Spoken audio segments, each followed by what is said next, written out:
یو برابر سلام بچه‌ها، چطورید؟ اسمم محمد رکسا. خیلی زیاد خوش اومدید به اولین ویدیوی کانال یوتیوب من. بچه‌ها تو این ویدیو میخوام خیلی سریع بدون هیچ ادیتی بهتون بگم که من کیم، چند سالمه و موضوع این کانال درباره چیه. بچه‌ها اسمم محمد رکسا، در واقع احمد رضام و 21 سالمه.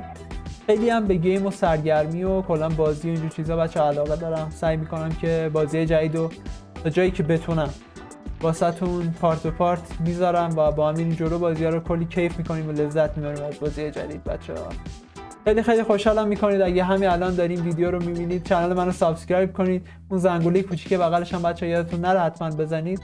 اگه میتونید بچه‌ها زیر همین پست که واسهتون میذارم حتما زیرش کامنت بذارید، چون میدونید بچه‌ها خیلیاتون شاید وی پی ان حالا خیلی خوب و با کیفیتی نداشته باشید و از اونجایی که یوتیوب خیلی قوی سروراش متوجه میشه که وی پی ان شما شاید اونقدر قوی نباشه و فکر کنید که ربات هستید و بات هستید، شاید خیلی قبولتون نکنه. بچه‌ها حتما سعی کنید زیر این پست واسهتون میذارم یه کامنت حالا معنادار بذارید و بعدش کانال منو سابسکرایب کنید. با این کار خیلی زیاد حمایت بزرگی از من کردید. بچه‌ها دمتون گرم.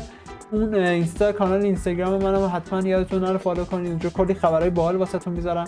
شاید خیلی‌ها نتونن با وی پی ان بیان توی یوتیوب و ویدیوها رو ببینن، سعی میکنم اونجا حالا یه مقدار نسخه کوتاه‌تر هر چقدر که بتونم بچه‌ها واسهتون میذارم. یه کسایی هم که فیلتر شکن ندارن حتما بتونن اون ویدیو رو ببینن و لذت ببرن. دمتون گرم بچه‌ها، مرسی که تا آخرین ویدیو با من همراه بودید. دیگه بیشتر از این پرحرفی نمی‌کنم و خیلی خوشحالم کردید از این که تا آخرین ویدیو با من همراه بودید. دمتون گرم بچه‌ها. فعلا بچه‌ها صبر کنید، یه نکته یادم رفت بهتون بگم. رفقا یه بازی جدید اومده به اسم 12 minutes. سالا نمیدونم، شاید هم خیلیاتون بدونید شاید هم ندونید، بازی رو ندیده باشید تا الان. این بازی رو ما پارت یکیش رو با هم رفتیم جلو. سعی میکنم همین امشب آپلودش کنم بعد از این ویدیو و خیلی سریع سعی میکنم پارت بعدی رو واسهتون بگیرم. من خودم عاشق این بازی شدم بچه‌ها، خیلی به نظرم بازی خفن و باحال و یه ذره معمایی و کارگاهی و باحاله. دمتون گرم. حتما اون ویدیو بعدی هم ببینید. فکر کنم تا یه چند ساعت دیگه آپلودش تموم بشه و واسهتون میذارمش بچه‌ها.